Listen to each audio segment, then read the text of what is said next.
A commander stands at the edge of a cliff. Below him, 1,300 feet of empty desert air. Behind him, his people waiting, surrounding them.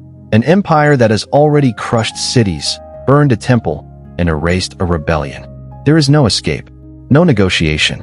Only one decision remains: surrender or choose death. But how did it come to this? And why, even today, does this final act still divide historians and haunt the idea of resistance itself? This is the story of the Jewish revolt against Rome and its final chapter, the Siege of Masada, in the year 73 or 74 CE.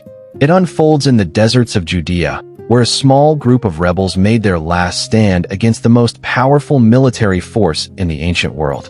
What happened here was not just a battle.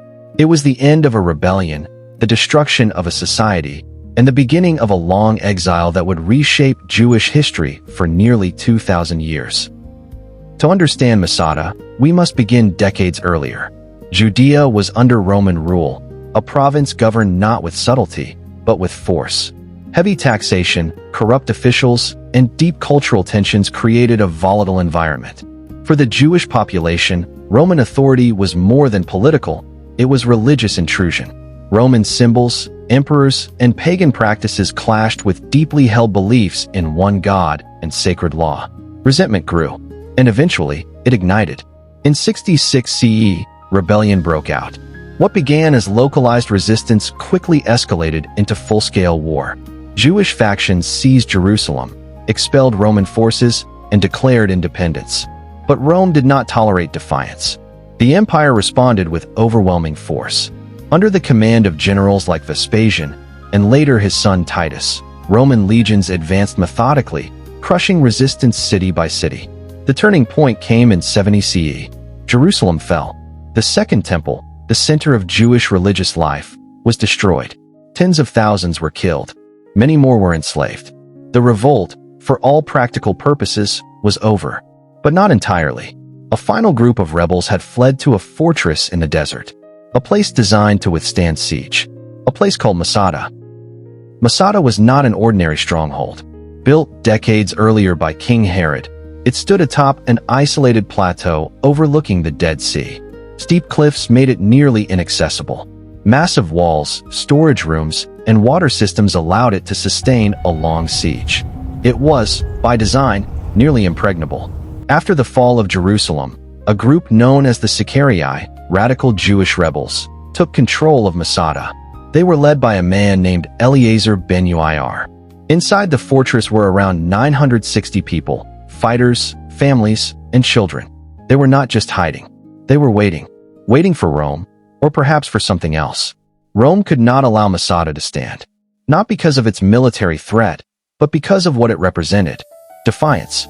So, around 73 CE, the Roman governor of Judea, Lucius Flavius Silva, marched on Masada with the 10th Legion. What they found was not a battlefield, but a challenge. Masada could not be stormed directly, so the Romans did what they did best. They engineered a solution. First, they built a circumvallation wall, a massive ring enclosing the fortress, cutting off all escape. Then came the real feat. On the western side of the plateau, where the slope was steep but not vertical, Roman engineers began constructing a ramp. Stone by stone, earth by earth, day after day, under the desert sun. This was not a quick assault. It was a slow, relentless advance, a demonstration of Roman patience and inevitability. The ramp rose higher and higher until it reached the fortress walls. This was something extraordinary, a man-made mountain built to conquer a natural one. At its top, the Romans positioned a siege tower and battering ram. The defenders fought back. They reinforced their walls. They resisted every attempt to break through. But the outcome was no longer in doubt. Rome was at the gates. And this time, there would be no rescue, no reinforcements, no miracle. Inside Masada, Eleazar ben Uiyar addressed his people. What he said is recorded by the historian Josephus, our primary source for these events. According to this account, Eleazar argued that death was preferable to slavery. That surrender would mean humiliation, torture, and the destruction of their identity. Better, he said, to die free. What followed is one of the most debated moments in ancient history. The rebels, according to Josephus, chose collective death. Men killed their families. Then, by drawing lots, they selected individuals to kill the remaining survivors, until only one remained. The last man took his own life. When the Romans entered Masada, they found silence and bodies, hundreds of them. The fortress had fallen, but its defenders had chosen their own end. This is where the story becomes more complex. Was this an act of heroic resistance, or a tragic collapse into extremity? Eleazar's decision reflects a worldview shaped by desperation, belief, and identity. To him, survival under Roman rule may have seemed worse than death. But not all Jewish groups shared this view. Even during the revolt, factions were deeply divided. Some sought compromise. Others pursued total resistance. The Sicarii were among the most uncompromising. Their actions, even before Masada, included violence not just against Romans, but against fellow Jews they saw as collaborators. So Masada is not just a story of resistance. It is a story of internal conflict, of ideology pushed to its limit, of what happens when a group sees no future except on its own terms. With the fall of Masada, the Jewish revolt came to a definitive end. Rome had crushed the uprising completely.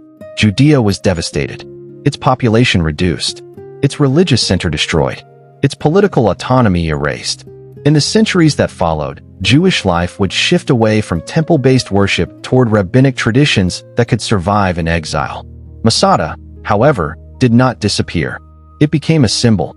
In modern times, especially in the 20th century, Masada was reinterpreted as a story of courage and resistance, a place where people chose dignity over submission. Yet historians continue to debate its meaning, because beneath the symbolism lies a more difficult truth. Masada was both a stand and an ending. Our understanding of Masada relies heavily on one source, Flavius Josephus, a Jewish historian who had surrendered to Rome earlier in the war. His account raises questions. Was the mass suicide exactly as he described? Archaeological evidence confirms the siege, the ramp, and the destruction, but it cannot fully confirm the final moments. Some scholars suggest the story may have been shaped for dramatic or moral effect. Others accept its core details, but question its scale. What is certain is this: Masada fell, and nearly all inside died. How and why remains partly in the realm of interpretation.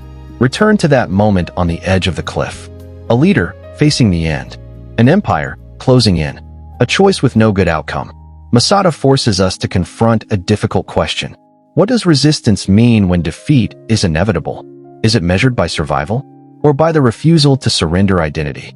The defenders of Masada chose one answer. History has been debating it ever since, because in the silence they left behind, there is no victory, only a story of power, belief, and the cost of choosing how to end. Please, if you find this documentary interesting, consider subscribing for more deep